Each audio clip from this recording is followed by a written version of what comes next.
and continue to live here and some of their traditions. And we have a wampum making workshop at the end that I'm really excited for. So without further ado, I'm going to pass it over, and teachers, you can always reach me on the chat if you have any questions.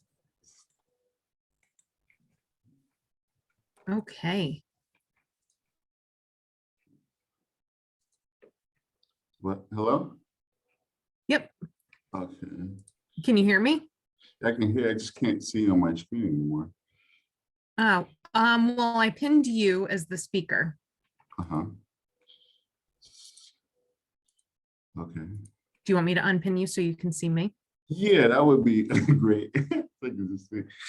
Yeah, how about now? Can you see me now? Let's see.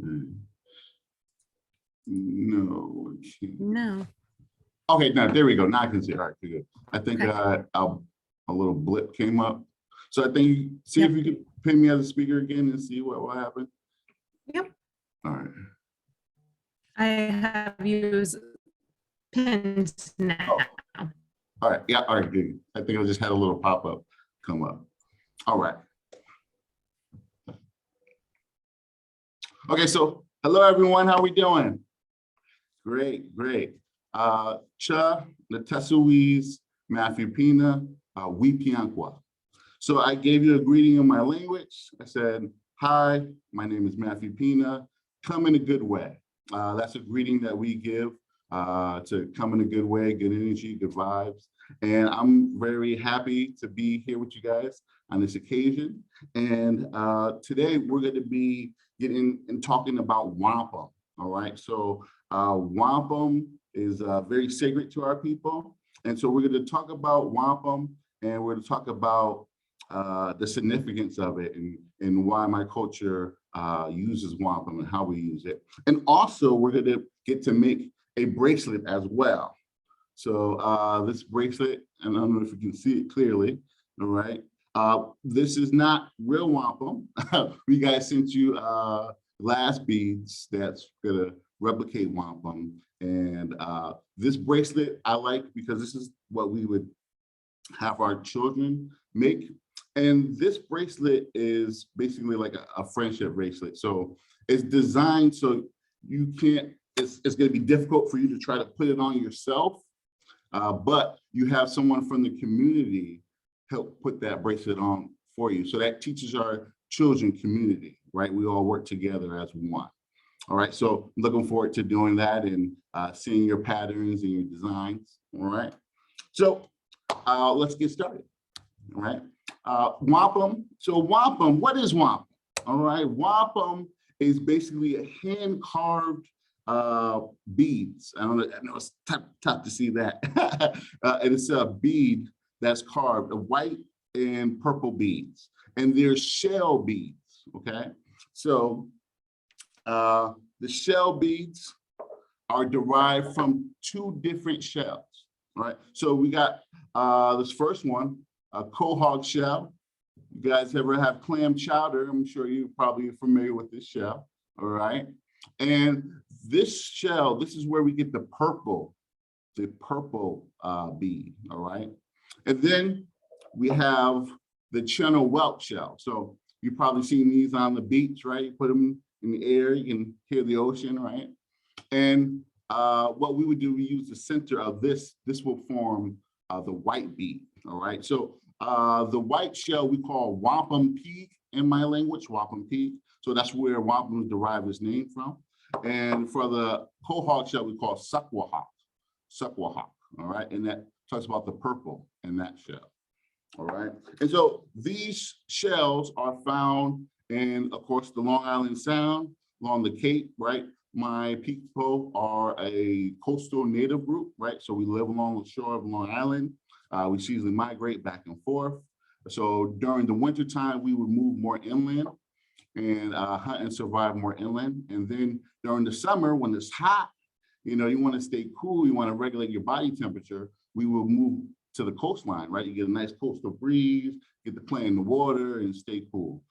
So if you guys ever have summer home or go summering, you guys can thank us. We started that trend, all right? Okay. So that's what's wampum. Wampum is a shell bead derived from the channel whelk shell and the quahog shell. All right. And the reason why my ancestors used two shells. So a lot of people ask me, well, you got both colors in here. Why don't you just use both colors in here? And we do that now.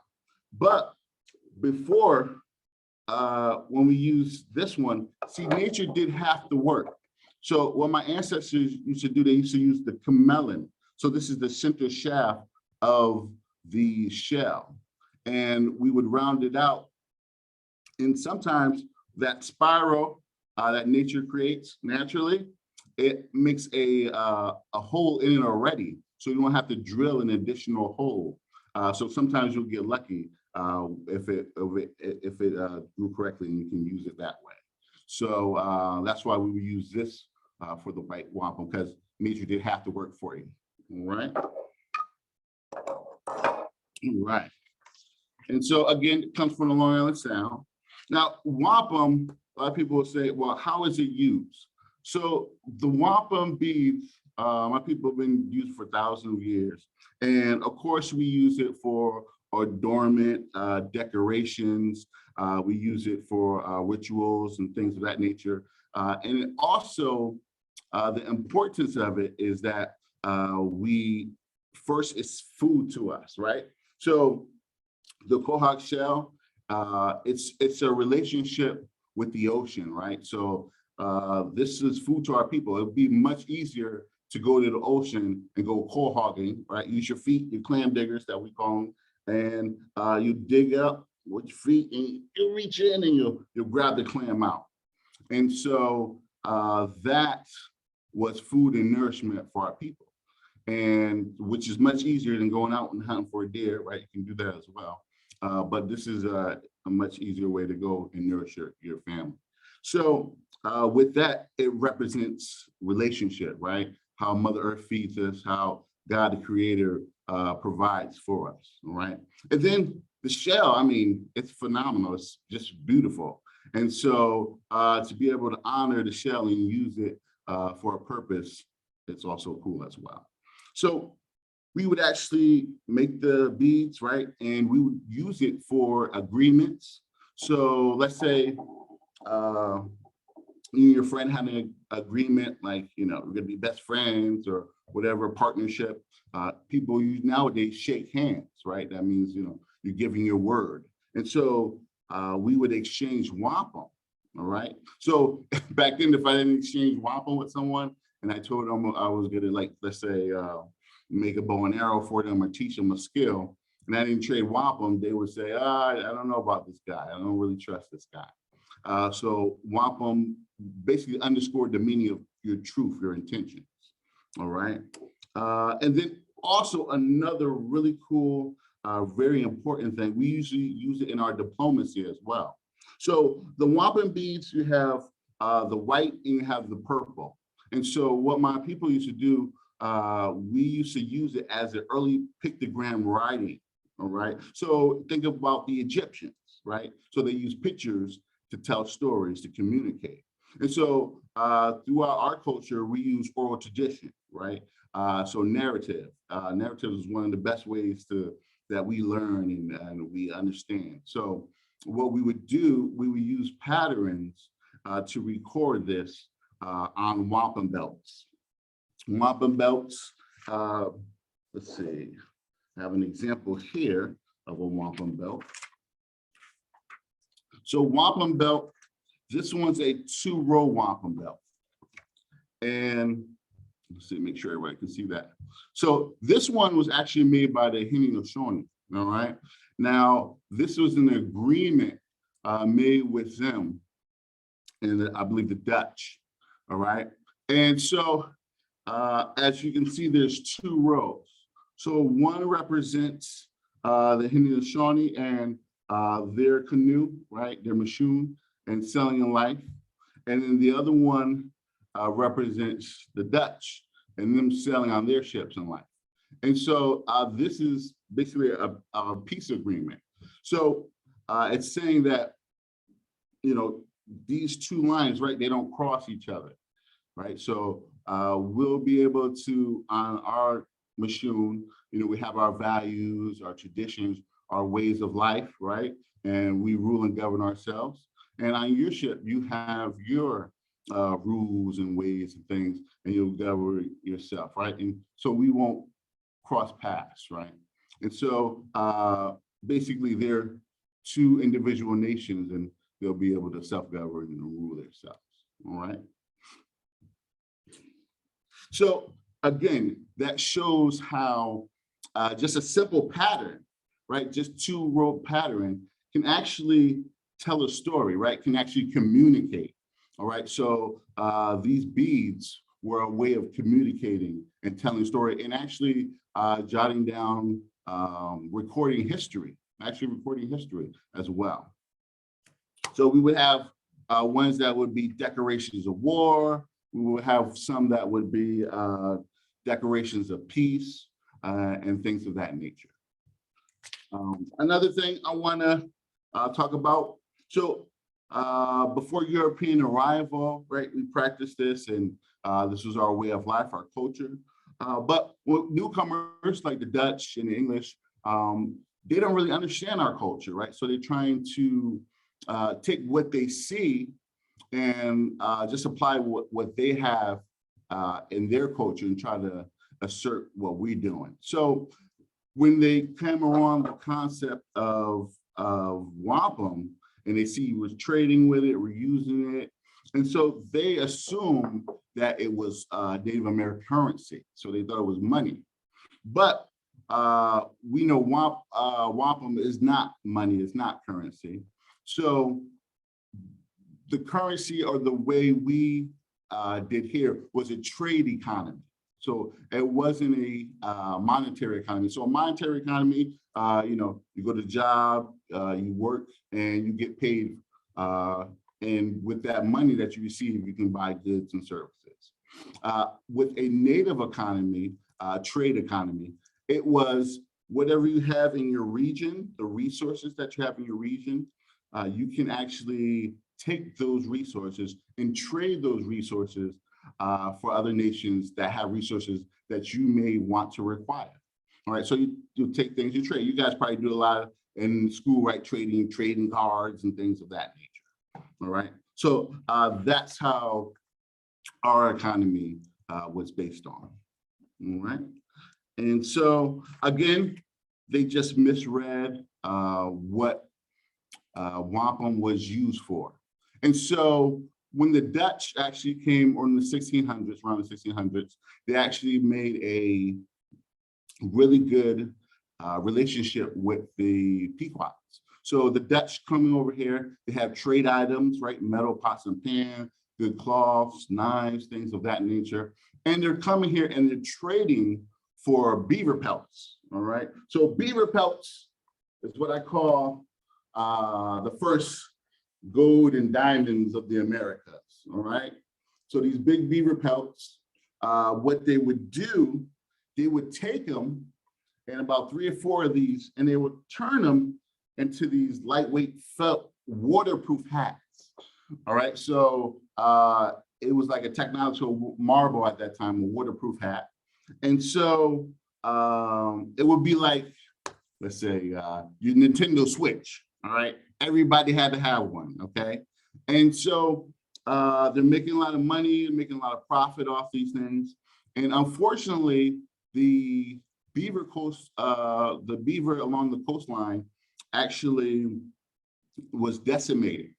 And so Dutch traders would have to go more inland to continue the supply of catching and trapping beaver pelts to go back to New Hampshire and turn them into, hats.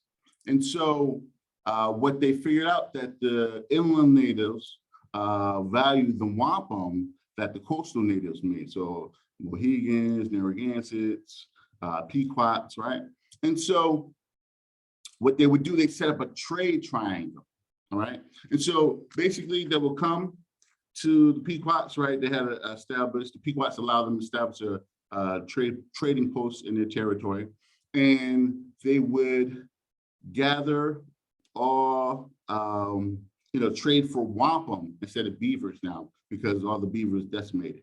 Then they'll take the wampum and bring that more inland to other native groups and trade the wampum for the beaver pelts. Take the beaver pelts and then make the hats and make a profit. All right. And so that's where the big misnomer of wampum being currency. And for a while, for a 30-year period, the Dutch and the English actually, when the English came over here, they had the shortage in coins, right? They made an exchange rate for wampum, giving it a value monetarily, all right, for money purposes. All right, so that's a little nutshell about wampum. And what we're going to do now, it's time for us to make our wampum bracelets, all right? And so the first step, let me just grab a little kit here. While you're working on that, Matt, I want to check in with teachers. Teachers, I know at EastCon, we received our wampum kits. Have you all received your wampum kits? Do you have them in the classroom? You can type, I'm seeing some thumbs up. I see thumbs up from Wyndham. Valentine, it looks like thumbs up. Yep, from Coventry. I see it. Okay. I see a no. Oh, someone's saying no. Yeah, she was in front of the screen going like this. Okay. I'm sure that, I think that means she didn't get them. Oh, there she goes. She go again. She's waving. Did you get them? No, that's a negative on her. Okay, so I'm seeing Miss Jones say no. Does that mean Miss Bernier, you also did not receive them? Oh, you have the supplies. Ms. Bernier, I think, probably has supplies for both classes. Yes, so I should have clarified. Teachers, just to streamline the process for the Mashantucket and Pequot Museum, I had them just attention it to one teacher on your team. So it would have, all the supplies would be addressed to one teacher for your whole team. So I'm thinking since Miss Bernier has it,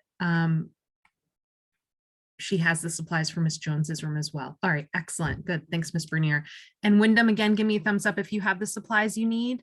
Yeah, and Voluntown, you also, okay, beautiful. I'm so excited. So it looks like our teachers in Coventry are making sure that each of them have the right amount of supplies. And while they're doing that, I just want to back up a second. I'll buy them a little bit more time. Yes. When you refer to your people, can you just introduce what that is to our students in case they sort of like missed that at the beginning? So how many beads do we have? I mean, do we need? So in your kit, you should have 20 beads. You would have 10 white and 10 purple, but you may not need all of those beads because it basically depends on how wide your wrist is. And everyone's wrist is different size. So we might not use all the beads, and that's okay. But we'll go more into that. But when you're counting, just make sure you have 10 white and 10 purple to start off. Excellent, thank you. So while our teachers just sort that out, in case students weren't exactly sure who your people are, if you can just introduce, again, like rename them. I know you've said it already, and maybe give them some like geographical context. Yes, so I am Mashantucket Pequot. And so Mashantucket, when you say Mashantucket, that's a Pequot word, and it talks about the land. So Mashantucket, this would be considered winter hunting territory for my ancestors. So we had about 250 square miles of territory. And so we a lot less now, but so Mashantucket would refer to the winter hunting territory. And Mashantucket, when you translate it to English, it means much wooded place. And the way I remember that, Mashantucket starts with an M, and the phrase that defines it starts with an M as well. So much wooded place. And then Pequot represents the people. So Pequot, when you translate that to English, it means people of the shallow water. And just the way I remember Mashantucket with M, matching M, I do the same thing with Pequot. So Pequot starts with the P, and the phrase that defines it starts with a P. So people of the shallow water. And so that speaks to how my ancestors were able to survive, okay? So we would gather around waterways, right? Long Island Sound, for example, also estuaries. Estuaries are totally awesome because it's where freshwater and saltwater meet together, makes a mix of like this blackish water, brownish water, and it's great for plant life and wildlife. So it would be basically like the supermarket of their time.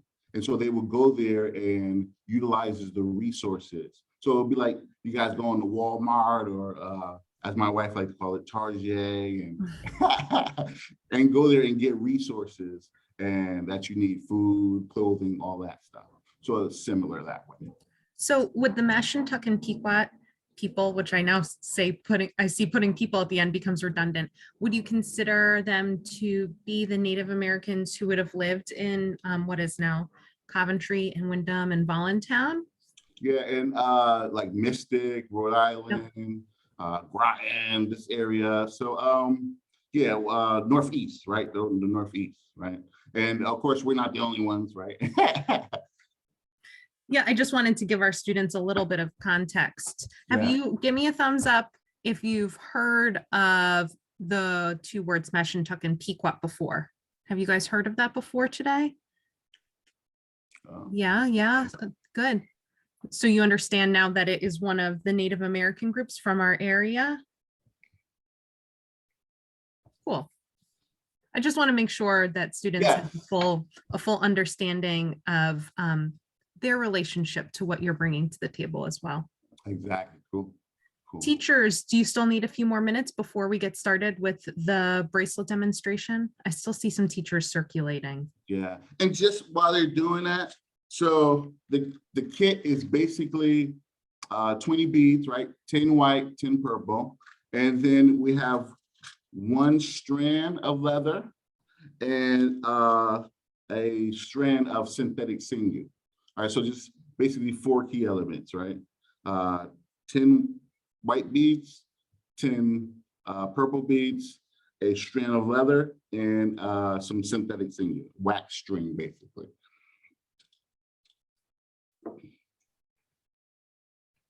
Excellent.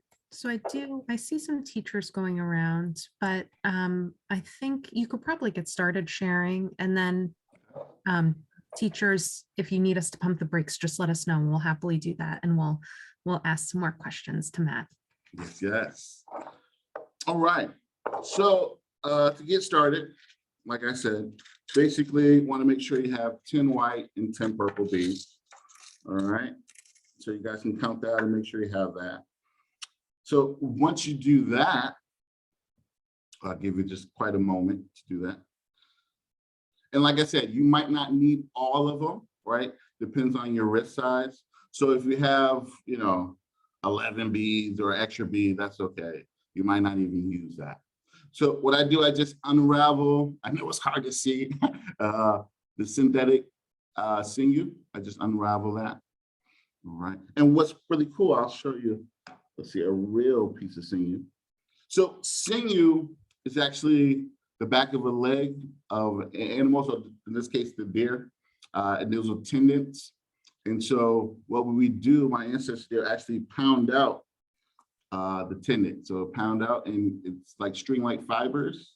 And then so you can actually use it for string. And it's really good. We would put it on wet and it would dry up and cinch and hold on really tight. So really, really cool. So what we want to do for the first part, we're going to get our sinew and we're just going to string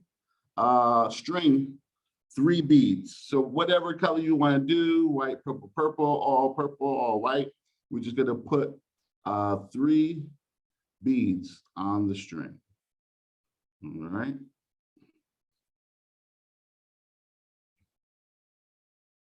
So I'm going to do that. We'll do white, purple, white. And there we go. And then, so you see it should be like that, just 3 beads in the middle. All right. So we'll give everyone a moment to get to that step.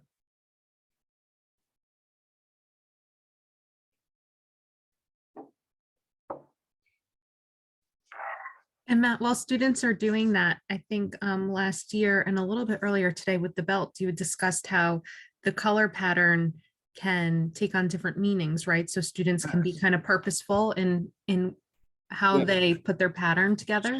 So for like the white, there's pure, there's things of that nature.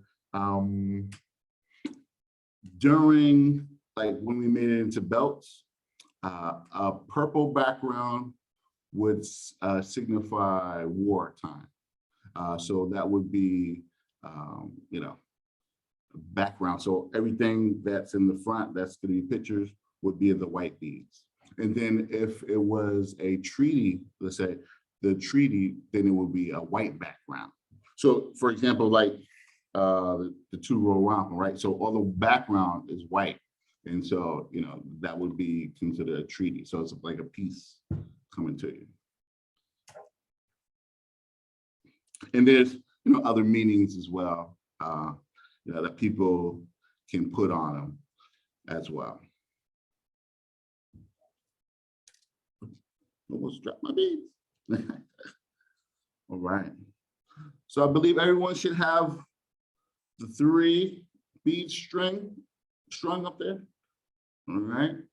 So now what we're going to do, the next part is the hardest part. All right. This is going to be the most challenging part.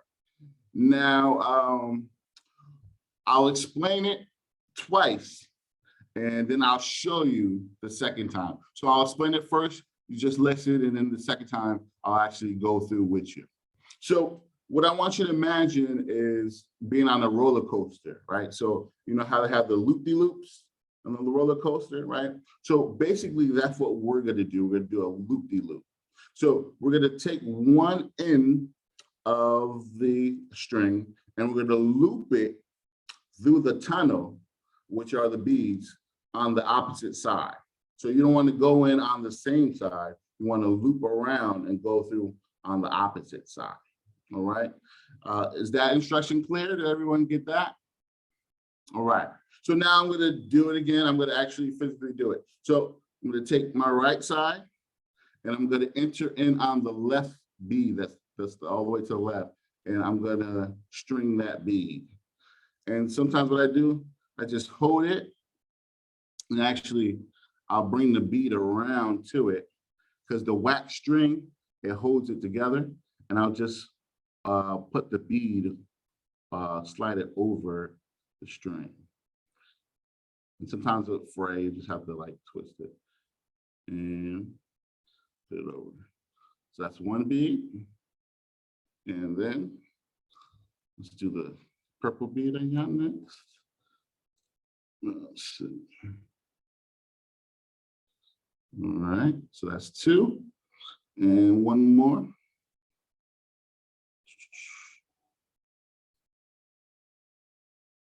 And 3. All right.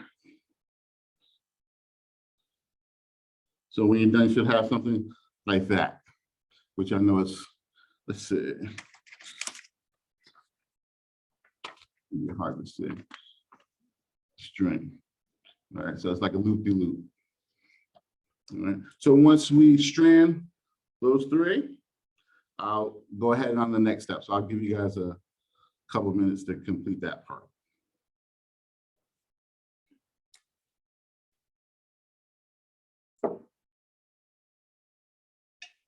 You're not making one? The package didn't arrive at my office till this morning. I knew I was alerted about it like right before our 9:30 call. So I just didn't, there wasn't enough time to make it all work. Oh, okay, all right. Gotta Yeah. make one and send them to you then. Yeah. No, I mean, we'll make them. We just don't have our supplies yet. That's all. Okay, all right. yeah, yeah, I'm gonna make mine. I always love making what we Yes. do with the students. Yeah. And you know what? What would be cool too, if you guys actually take a picture of the patterns and if they make meaning out of it and, you know, explain what their pattern means. So that would be pretty cool too. Oh, we can have them do that as a do later. That would be great. There you go. Yes, yes. That would be a good follow-up activity. Yes, Yeah, do a little writing. yeah. So students, if you're having a hard time, I recommend turning to a friend or peer next to you who might have like gotten theirs through and see if they can help you.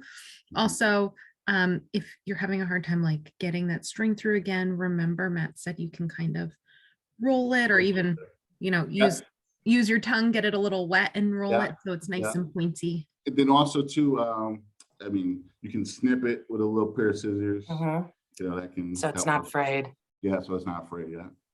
And it's much easier to hold the bead still and then feed the string through as opposed to holding the string and trying to get the bead on. So Yeah. I mean, both ways work, but I find that for me doing it that way is much more easier. Students, can I get a hand, can I get like a thumbs up if you've like finished your loop de loop so we know we can go on to the next step?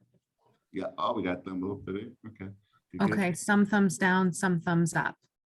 All right, so we're gonna give students just a few more seconds before we go on to the next step. All right. All right. Well, it's a good thing we're recording as well. Yeah. So, Yeah. so Matt, for those students who are maybe done with the loop de loop, do you think that maybe you could teach them some more words or phrases in your language? Yeah.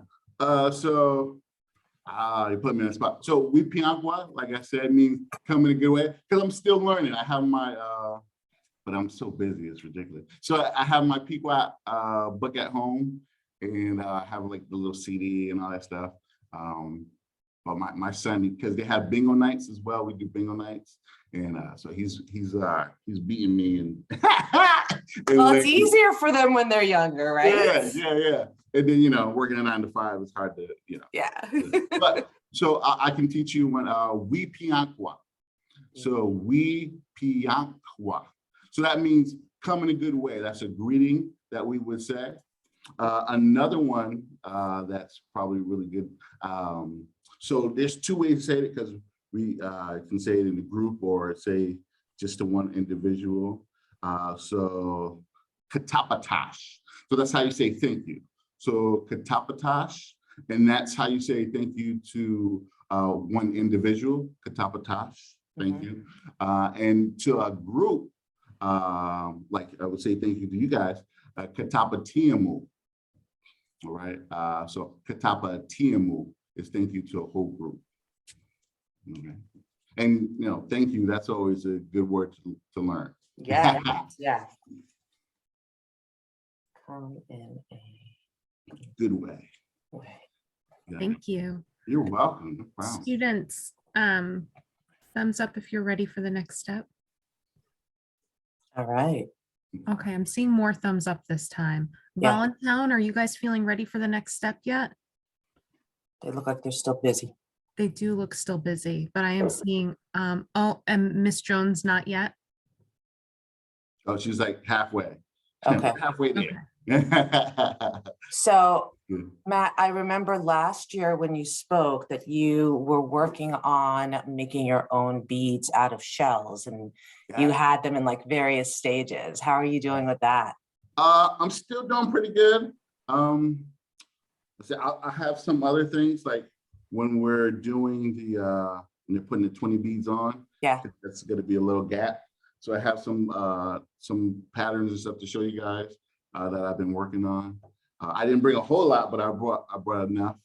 But yeah, I've been doing pretty good with those, getting some shapes. Right now, what I've been working on is trying to find just like some cultural designs that have meaning and trying to work them out. So it's like one that I have with the bear, but I'm doing research on why the bear is important to our culture. There's one that I'll show you that. So we have a strawberry like Thanksgiving. And so strawberries represent like friendship and love and things of that nature. And so I'm going to do a series on the strawberries. And so, you know, there's a lot of cultural aspects that I want to add into the wampum. And that way it's also educational tool for those who I'm gifting to, or if I choose to sell it, or which I probably won't, but you know, it reinforces our culture and our history as well. So, I mean, I'm like juggling like 10 different things. Right. Because I also like to paint. I'm an artist as well. And, Yeah. you know, got a wife and a son and all that stuff, and working 9 to 5. So, you know, it just comes in waves. But Right. when the inspiration hits, man, oh, it's nice. It's cool. I have a sense that you are artistic in the same way I am. Lots of things, and you never know what to do, and you want to do them all at the same time. Yeah, and it kind of, I mean, it's cool. I have ADHD. Me too. Yeah. Hello. But it's a superpower, right? Yes. But it can also be, it's like you know, having like a really, really high expensive engine, and then like a little Honda or something like that, you know what I'm saying? Or a really good race car, but we don't have the brakes, right? So so I'm running a mile a minute and it's good, but you have to learn how to manage it, right? It's true. It's true. Because we can go down the rabbit hole.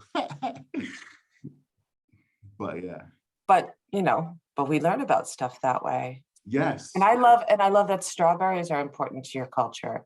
They're my favorite fruit, and I love them visually. So that makes me really happy to know that that's what that means. Yeah, yeah. And it's really so cool. it's really cool because like what we do, we tell time on the lunar schedule. So the phases of the moon. So the phases, we're good, everybody's good. So I'll just really quick, the phases of the moon is 13 phases. So each phase of the moon is like, you know, tell us when the harvest, when the springtime. Okay. So like we have our, you know, famous one, Green Corn Festival powwow that we do. And so, you know, that just correlates with the. I love that. So it's cool. Well, all right. thank you for sharing. Oh, no problem.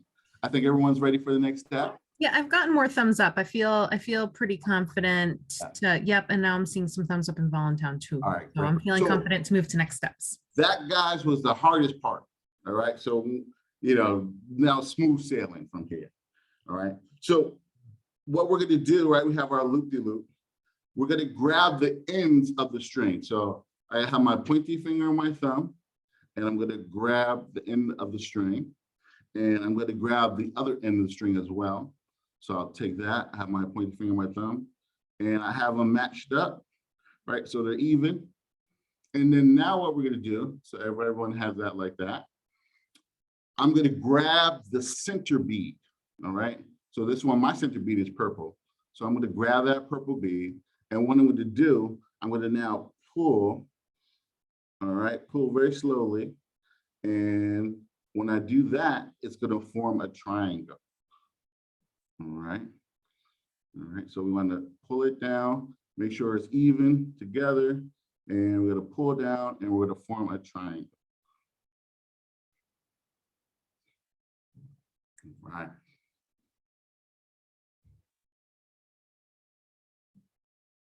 So I think everybody did that, right? Pull that center bead down, pull it down. Now, once we do that, what we're gonna do, a little Pequot magic, right? So we got 2 strings. I'll take my triangle, I'm gonna turn it upside down, and I'm gonna take my thumb and my index finger, my pointy finger actually, and we're just gonna take this 2 strings, and we're gonna just squeeze them together. And so that's gonna make 1 string, all right? And Pequot magic. It's just the wax is gonna help them hold together. So if it doesn't really do it, sometimes you just gotta twist it a little bit, and that's gonna help you. And so once we're at this point, now this is where we're gonna string the rest of the beads on this string, okay? And so what I like to do, for those of you who are gonna make a story with the beads, I like to plan it out first. So I have a piece of paper, and what I do, I'll take the string and I'll put it around my wrist, and then I'll match it up. But actually, let me use this wrist. I'll match it up with the end of the triangle. All right. So I match it up with the end of the triangle. I just have my pointy finger and my thumb where I'm gonna, where the end meets. And then what I'll do, I'll take it and I'll put it on the piece of paper. And then I'll just mark it with a pencil, the two ends. So hold on, let me see. Actually, see this right there. So paper. And so triangles right here, mark it, and my pointy finger is right there. And so I'll mark it. So probably can't make the marker big. So I know, from here to here, I fill in the story and the pattern, all right? And of course, some people's wrists are gonna be smaller, it's longer, but if you're just gonna make a simple pattern, you really don't have to do that, you just put it up. But if you wanna plan out your beads and make a story, you can do that, all right? Everybody has that instruction. All right. And then once you do that, you just start placing them on the string, all right? So let me bring that up. There we go. All right. And so while people are doing that, I can kind of give you like an example of one of the stories. So let's see, let me use this. I have something to have a background. Let's see, maybe, okay. Trying to see. All right, so maybe you guys can see that clearly, all right? So I start off with white beads, right? So, and then the first one is just one purple bead. And then the second one, 2 purple beads. Third one, 3 purple beads. And this one, 4 purple beads. So for me, this bracelet represents growth, right? So from 1 to 2 to 3 to 4, right? And so my story on this one is the growth. So someone's growth. So I would give this to someone that I feel as an individual is growing as a person and doing good, right? So that's the story with that. Or 4 within our culture, there's a lot of things that we like 4. So 4 can be 4 seasons, right? It can be also 4 elements, right? We got fire, water, air, earth, right? Things of that nature. So that's the kind of idea of just how a simple pattern can tell a story, okay? All right.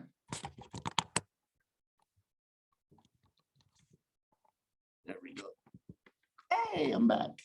All right, and so while we're doing that as well, while everybody's creating their stories, I'm going to also talk about how like I do some of my wampum today versus how my ancestors made wampum as well. All right. So before I talked about like the cohort, the purple, got the purple and the channel whelk in the middle. They will get the white, right? And so we will use a stone drill to drill the holes. You'll start on one side of the bead. Where might be? Start on one side of the bead, and then you'll drill until you get the middle, and then on the other side, and make a connection. And then, of course, so start off with stone drills. Then, when English and the Dutch arrived, we got the metal drills as well, right? So that helped out with the process. And my ancestors would use grindstones to grind and smooth out the shells as well. A lot of times we had a rounded little divot in the stone, and we would roll the shell until it's nice and round. And that's how we got like a nice uniform shape. Back in that time, there was a lot of wampum that's cylinder, like this, that's cylinder wampum. And then we had like a disc, more of a disc-shaped wampum as well. Let's see. So today, I use modern tools, right? And so one of the tools that I use is a wet saw. So usually I use it for porcelain, cutting tiles and things of that nature. So I would use that to cut shapes. Also the Dremel. I'm not sure if you guys are familiar with the Dremel. This one is wireless. I also have one that I plugged up as well. And so this one still works. So it spins and rotates, and you can smooth out the shell. What's really cool about the Dremel has different attachments to it as well. So I have a sander version one. I have attachment I can take off. I can buff it. And there's like a lot of different tools and different attachments with different grits and grades. So it's really versatile in that way. It's cool. Also, while I'm doing this, I have to have protection as well, right? So we're sanding down shell, right? And while you're doing that, that creates dust particles, and those little particles that you're sanding are in the air. And so you don't want your lungs to get exposed to those elements.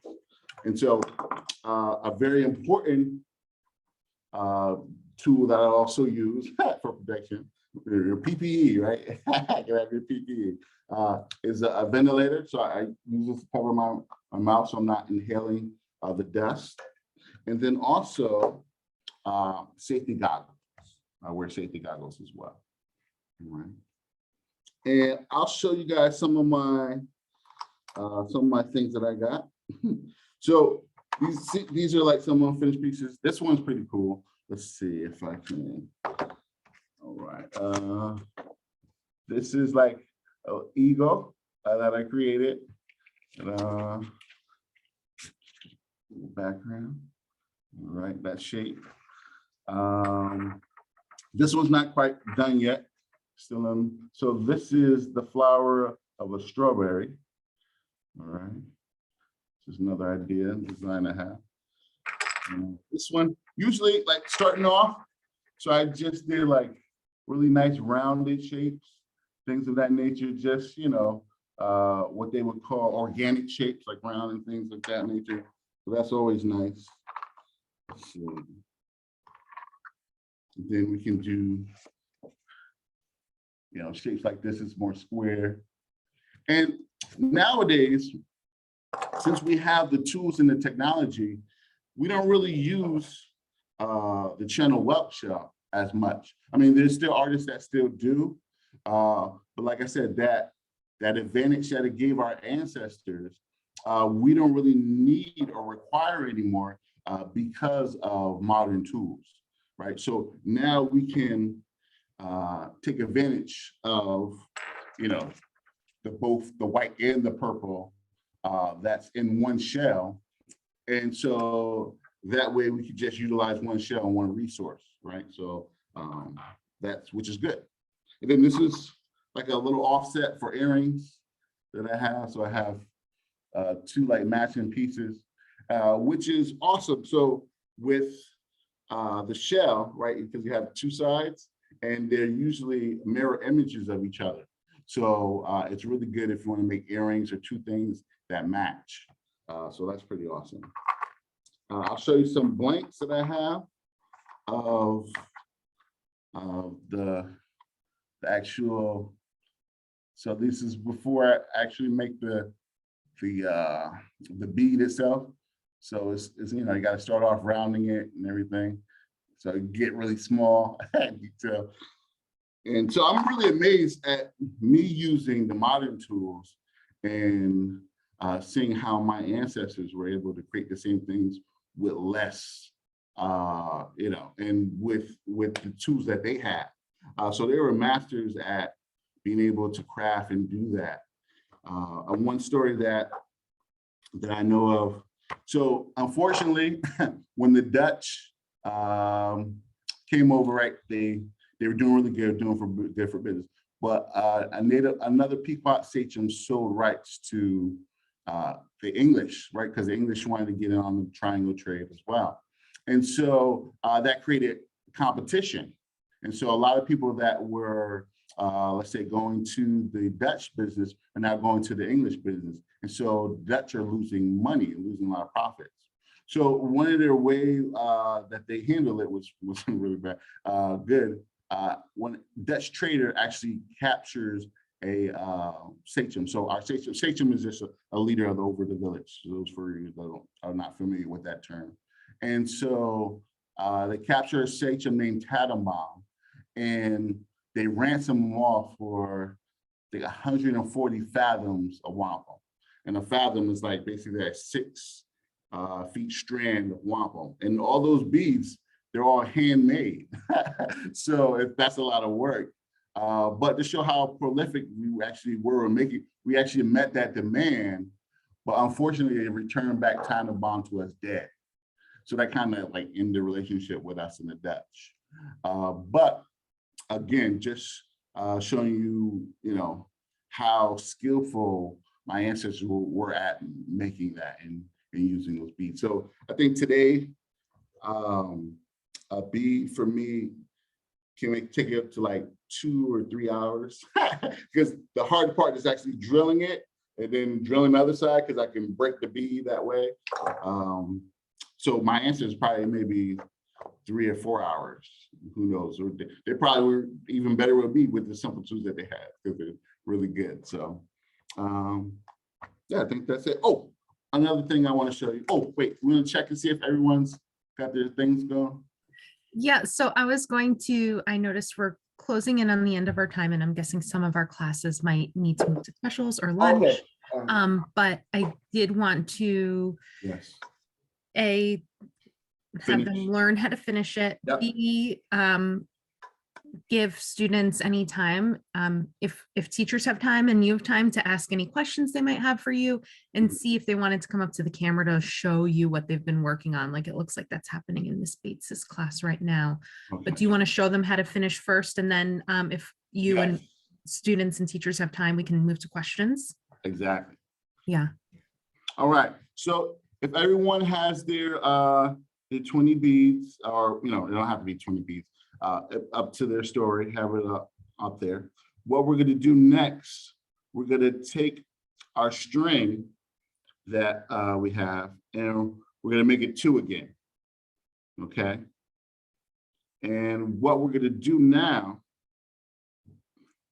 we're going to take, let's see, oh, there it is.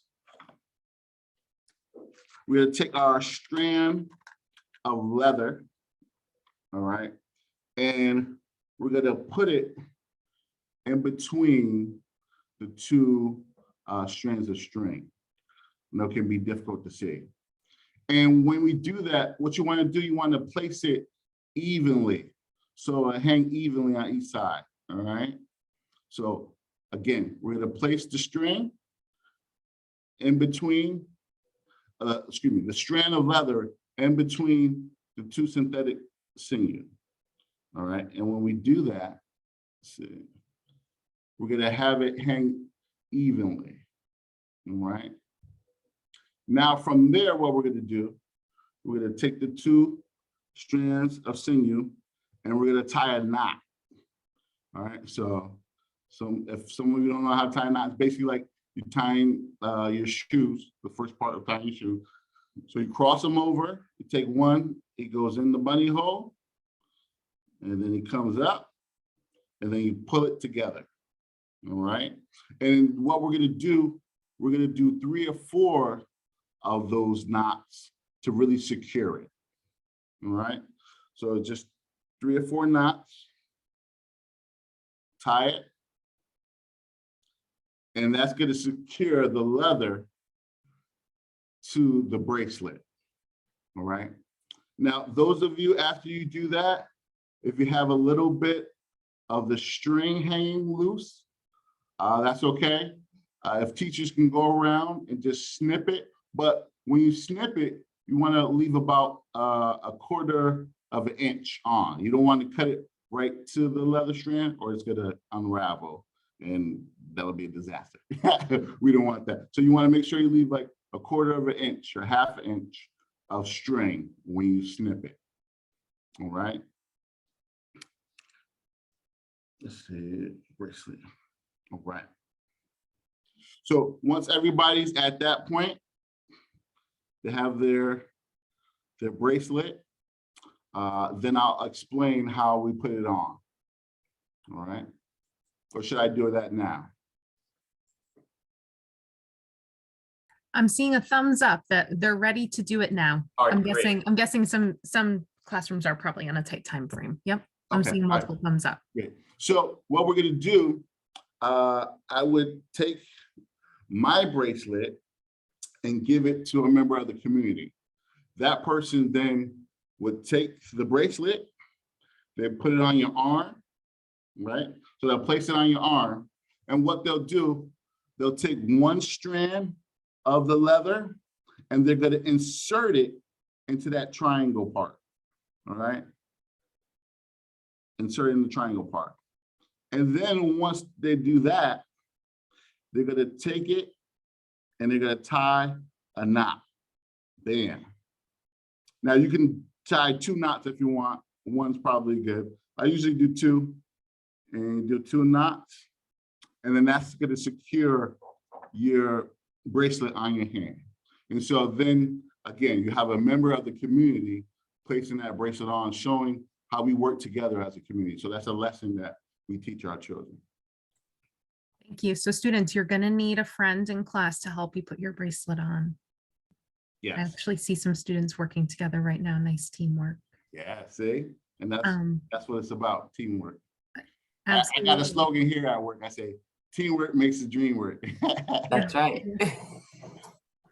And I did see some students before who were eager to come up and show you their bracelets. Sweet. Okay, so I see some coming up Oh, in yeah. Wyndham and in Coventry.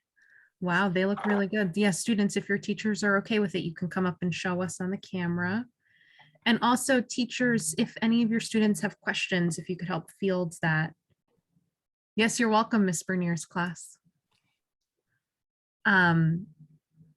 You can either type questions in the chat or you can come on up and unmute if you have questions.